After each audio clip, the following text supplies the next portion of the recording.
77 సంవత్సరాలు. ఇంత దుర్మార్గ సంవత్సరాన్ని నేను చూడలే ఎవరికి. ఇంత దుర్మార్గం కూడా చేస్తాడా ఎవడన్నా? ఇందులో రాజకీయ నాయకులను చూశాను నేను.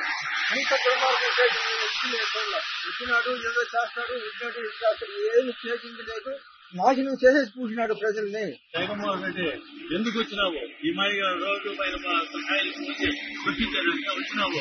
మా కడుపు కాలుతా ఉన్నదయ్యా. సంవత్సరం రోజులు కష్టపడ్డాక నీ పంట రాదు మాకు.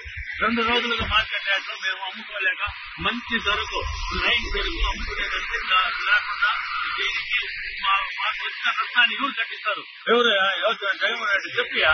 ముందే సూటిగా అడుగుతా నేరుగా ఈ యొక్క నష్టపరిహారాన్ని ఎవరు కట్టిస్తారు? జగన్మోహన్ రెడ్డి రైతులు పండించిన పంటను రోడ్డు పాలు చేసి అక్రమంగా ఈ యొక్క రౌడీ మూకలను ఈ యొక్క బలగాన్ని ఈ దండుపల్లి బంగారుపల్లిని రప్పించి ఈ రైతు పండించిన పంటను కౌంటర్ చేసావు కదయ్యా. తమిళనాడుకి ఇన్ని రోజులు 6 కాలం కష్టపడిన రైతులు నువ్వు 1 రోజులో వచ్చి ఈ ధ్వంసం చేసి వెళ్ళిపోయినావు. ఈ మార్కెట్ సజావుగా జరుగుతా ఉన్న ఇన్ని రోజులు నీవు వచ్చి 2 రోజులుగా మూతపడి రైతులు అన్యాయంగా అవసరపడుతున్నారయ్యా. న్యాయమానికి నువ్వు వచ్చి మంచి చేస్తానంటే నువ్వు చేసి మొత్తం అన్యాయమే. ఏ రైతుకు కూడా న్యాయం జరగలేదు.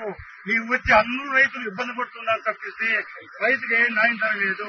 నీ వల్ల నష్టం తప్పిస్తే ఈ బంగారుపల్లి మండలానికి న్యాయం జరగలేదు.